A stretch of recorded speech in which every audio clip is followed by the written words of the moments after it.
Hi, this is Ekta from reD. So when Architectural Digest approached us to do a piece on the AD Weekender, which is scheduled to open on the 25th of September, one of the things they asked us to speak about was what really inspires us in terms of decor pieces. It was sort of something that came to us very naturally because I think at the studio we sit down and discuss these things all the time. So we picked a perfectly rainy day, four of us got together, Rajiv, Apoorva, Maithili, and let's say we just, were doing a brainstorming session and said we'll just do a casual chat about it. So I think decor pieces to us have been inspirational in many ways. They're across genres, they're across categories, but I think the one thing that's sort of common between them is that they're 100% original in design. There's a certain overzealous detailing to them, and also they're beautifully crafted. So I think that sort of ties all of these pieces together. So let me give you an example before I ramble on.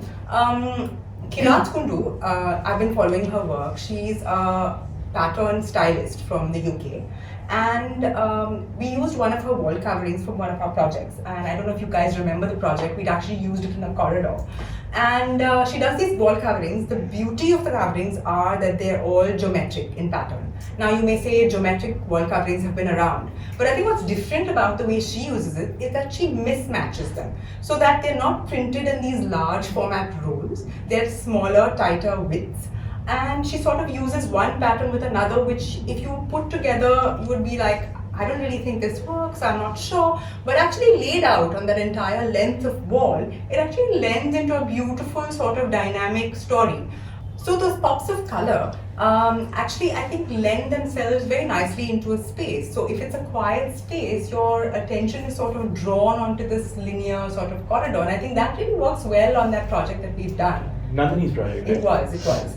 And I think it's just been so, it's a brave move to use the paper, but I think it just, changes the perception of that space completely. And I think the use of unpredictability with geometry was very interesting. True. Was what caught my attention. I actually wanted to talk about John Makepeace, this British designer from the mid-century. He was so devoted to the idea of craft that he bought this old manor in Dorset and converted it into a craftsman's school for wood. And I think the standing testament for his devotion to the craft were these set of trine chairs. They are just beautiful. If you see them, you immediately start to think that each piece has a story that comes along with it. They have a certain tactility. You want to touch, feel the grains of wood, and they derive their shape from nature, I think. I'm not sure, but I think that. Because when you see them, each one is different, but they are part of the same, much like trees in a forest. That's what I thought when I first saw those chairs. So they're just incredible pieces. Aren't they the ones we saw at Art Basel a couple of years ago? And and I think that's lovely is that they're sold in gallery format. So it's not like they're in every home. They're these boutique pieces which are sort of just, like works of art almost. Absolutely. I think most of the pieces we are talking about today are like works of art. Yeah, I think what comes to mind for me is the Clove boys, Gautam and Pratik, and are they works of art? They are works of art in themselves, yes, they are works of art. But that aside, the persona of the designer plays an important role along with the actual design product. I think the way they sort of design their totem collection or inspired from nature, the collection, the way they play with the range of materials that they have at their disposal, be it the glass, the brass, the bent wood, and how they sort of weave it together. Otherwise, I would think would be if someone with less talent were to do it, I can imagine a really ugly, garish piece coming out of it. But I think the way they pull it together, it's kind of this whole, almost like a piece of jewelry. It's intricate, it's beautiful, and yet it kind of stands out there. It illuminates the spaces, but the fact that when it illuminates itself, it becomes a spectacle, it becomes a conversation piece, it becomes iconic, it becomes almost precious. And I feel that is something that the emotion that that design evokes is something that resonates with the kind of work that we'd like to be doing. Speaking of iconic, I think my most favorite piece of art would be Martin Bass's grandfather clocks. So what I just love it, and to describe it simply, it's basically it looks like a clock that is inhabited by a person that is manually drawing time.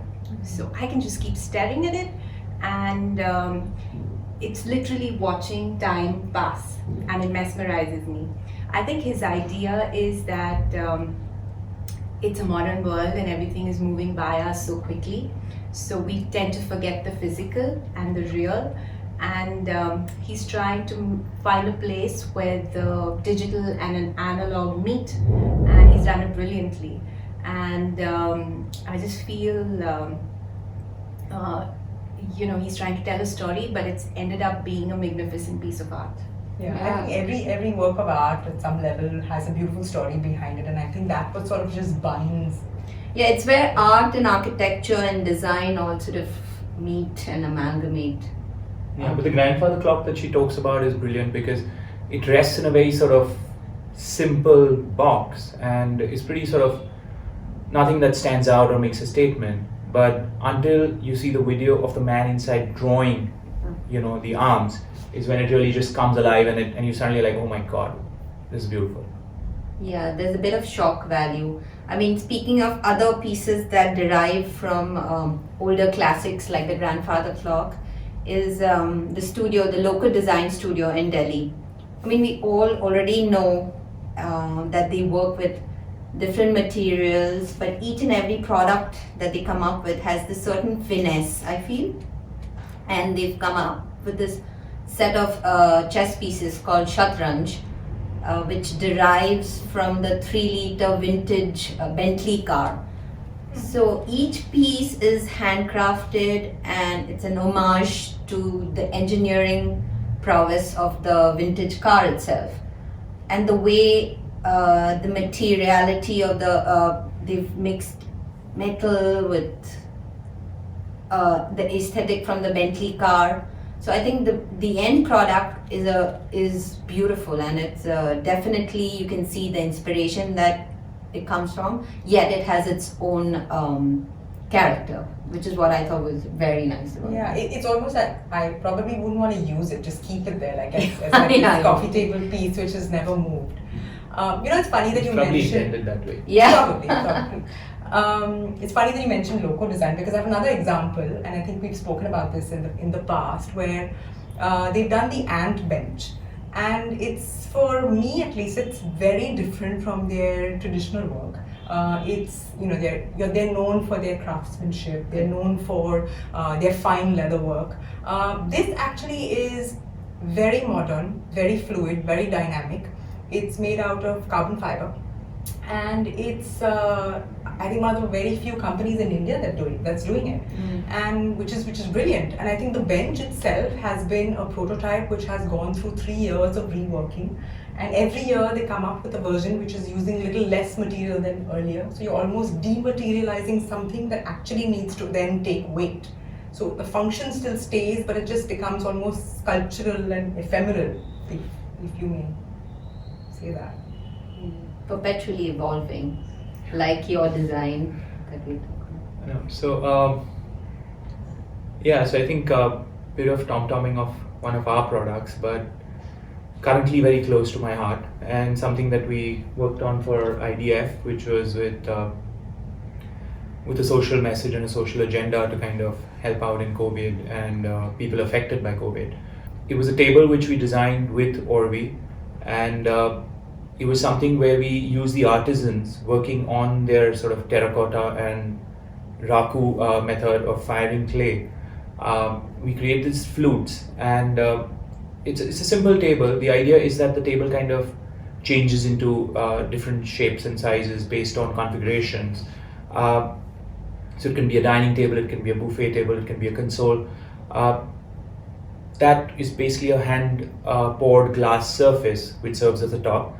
But the supports is essentially what our thought was to give credit to the artisans who are actually creating this table because a lot of us as architects or designers or product designers take credit for it, but I feel the hands that actually do the creation part of it are critical, are important, and are owed some respect and thanks for contributing to that work.